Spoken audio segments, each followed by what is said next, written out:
sous le haut parrainage du ministère de la Jeunesse, des Sports et de la Culture, en collaboration avec toutes les télévisions nigériennes. Gold Magazine, Sony Bank, Ugan, iSky vous présente les coulisses de la CAN.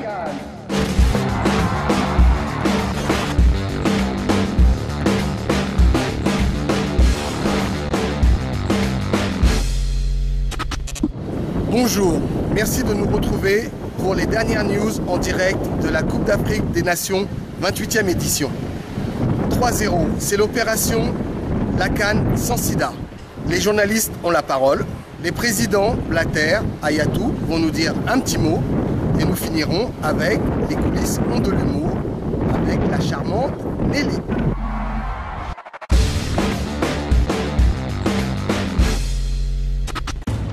Zéro transmission, zéro décès, zéro discrimination. 3-0 pour une CAN sans sida.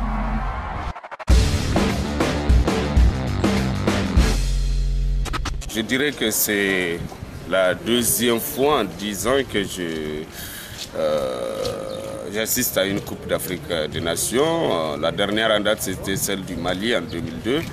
Alors je dirais que contrairement à celle du Mali, dont nous avons vu l'engouement dans lequel les Maliens se sont investis pour une Coupe d'Afrique des Nations, je dirais que les Gabonais ont raté cette Coupe d'Afrique des Nations. D'abord, prenons le cas au niveau des infrastructures sportives. Nous avons constaté de nous-mêmes que Libreville n'est pas fin prête pour cette Coupe d'Afrique des Nations, puisque en pleine CAN, n'est-ce pas, on continue encore à donner quelques coups de pinceau au mur du stade de l'amitié sino-gabonaise de Libreville. Et puis il y a également au niveau du centre-ville, la ville en elle-même est en pleine reconstruction. C'est une ville en plein chantier. Alors je dirais que techniquement Libreville n'était pas fin prête. Mais au niveau de l'accueil quand même, comment s'est passé l'accueil? Bon, l'accueil, on n'a eu aucun problème ici à Libreville, au Gabon, dans la mesure où dès l'aéroport international Léomba, nous avons été très bien accueillis. Nous n'avons pas eu de problème, tant au niveau du visa que des autres formalités aéroportières. Bon, moi je dirais que quand même au niveau de l'accueil, ça va.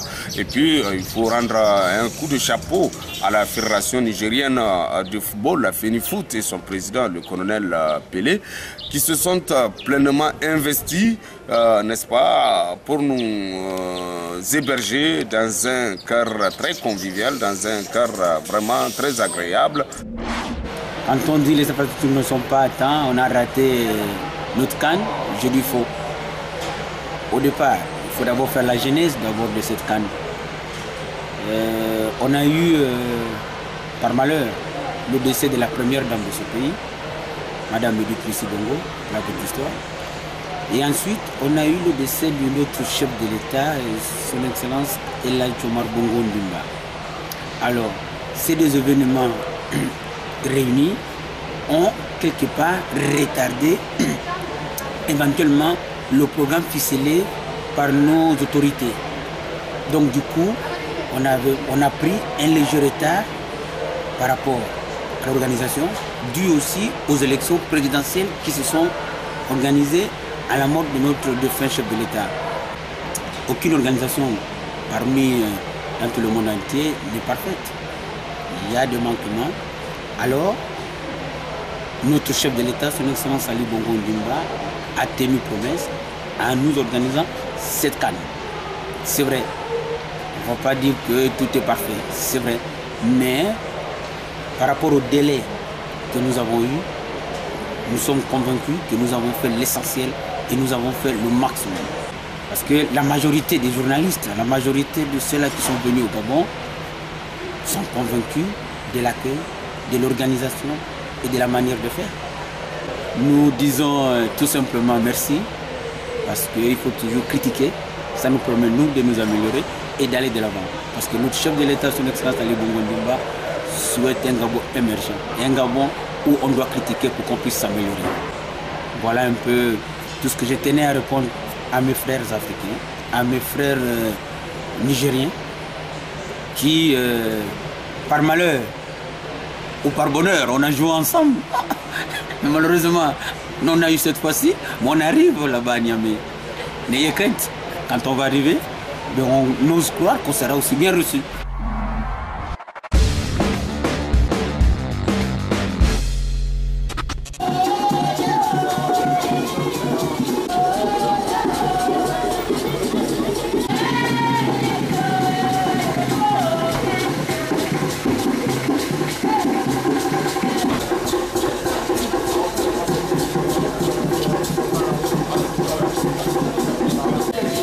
S'il vous plaît, monsieur.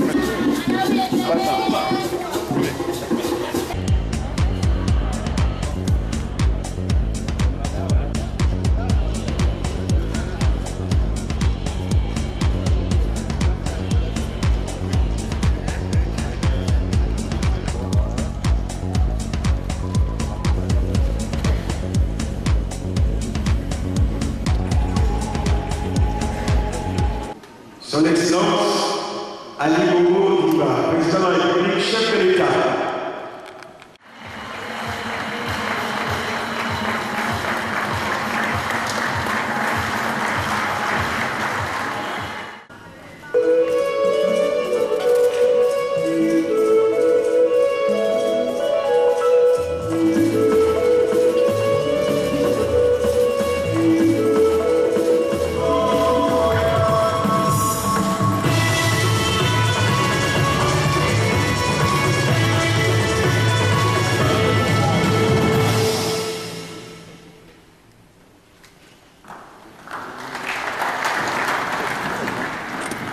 Je suis heureux de vous souhaiter la bienvenue ici, à la Cité de la démocratie, à l'occasion de cette 34e Assemblée générale de la Confédération africaine de football.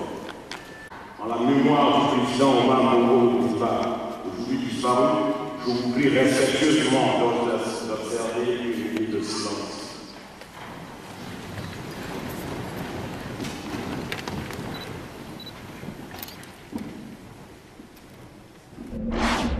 Monsieur le représentant du président de l'UNISA, monsieur le membre du comité exécutif de la CAF, chers partenaires économiques, chers délégués, mesdames et messieurs, chers invités, je vous souhaite la bienvenue à notre 34e Assemblée générale ordinaire.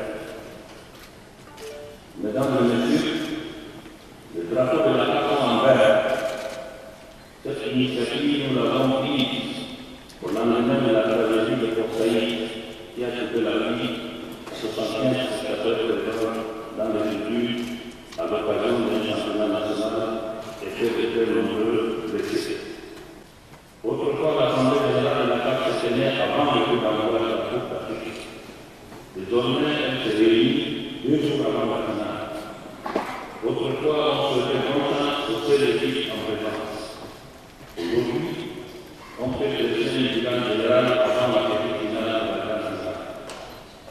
Et je voudrais adresser les plus vives félicitations de la CAF au président de la République de Guinée équatoriale, son excellent M. Teodoro Obiang et au président de la République du Gabon, son excellent M. Ali Bongo Ondimba. Je voudrais associer à mes félicitations les joueurs qui ont toujours respecté le peuple en ayant un comportement exemplaire sur le terrain. Je voudrais associer leur encadrement technique et leurs responsables à toutes les équipes présentes au Gabon et en Guinée équatoriale. Je ne veux pas oublier nos arbitres. On les a longtemps critiqués. Aujourd'hui, ils ont démontré qu'ils n'avaient rien à envier à leurs collègues des autres continents. On nous avait devenu les blancs ne sont pas là. J'ai toujours répondu que les équipes qui avaient franchi les difficiles actes éliminatoires étaient les meilleurs.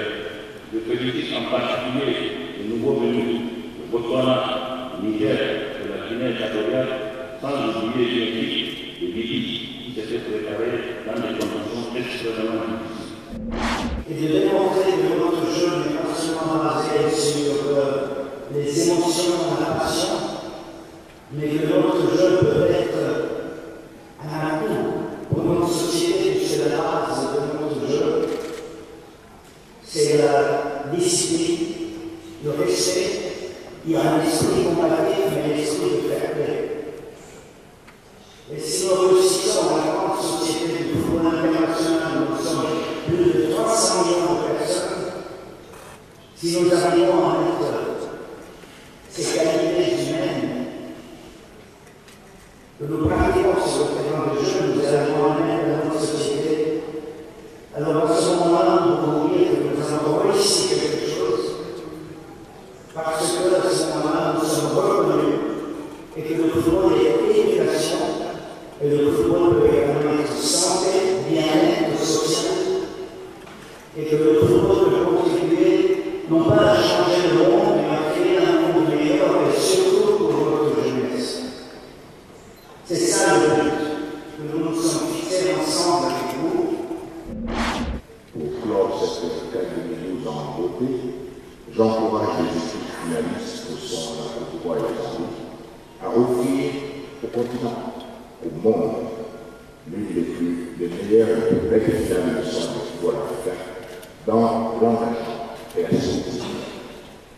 Je vous félicite tous pour la qualité de votre travail à tous les niveaux, dans tous les stades, lors des compétitions et en toutes circonstances. Permettez-moi également de saisir cette occasion pour exprimer une chaleureuse salutation à la presse nationale et internationale pour avoir été les relais amplificateurs extraordinaires de ces moments de compétition, de communion, mais aussi de rapprochement et de découverte.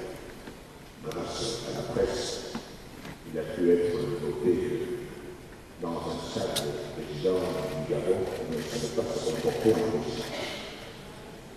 Mais je dois dire que notre stade, et comme vous tous, c'est le football, mais aussi notre grande stade, je suis d'abord supporter.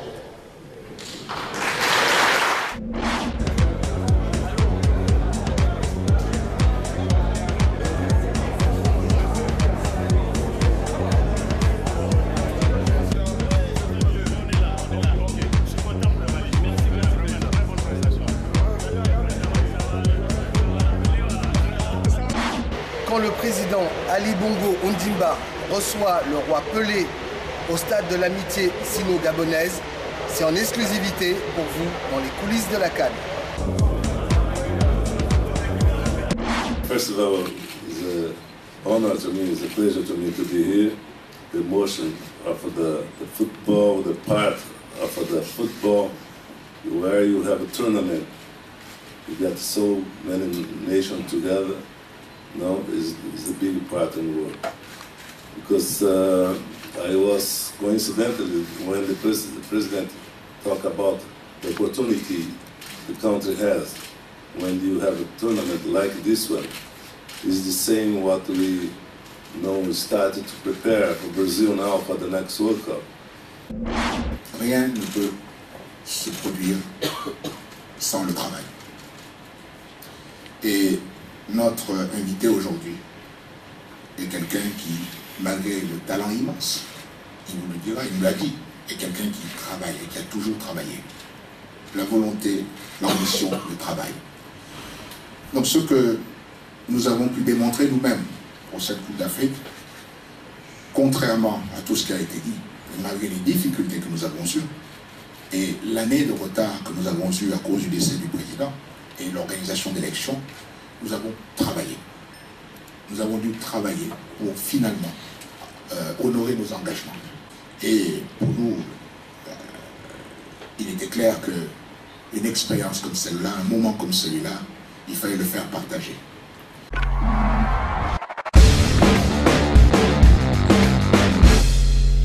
Les coulisses de la CAN, c'est fini pour aujourd'hui. Vous pouvez maintenant reprendre vos activités normalement. À bientôt pour une nouvelle aventure. Au revoir.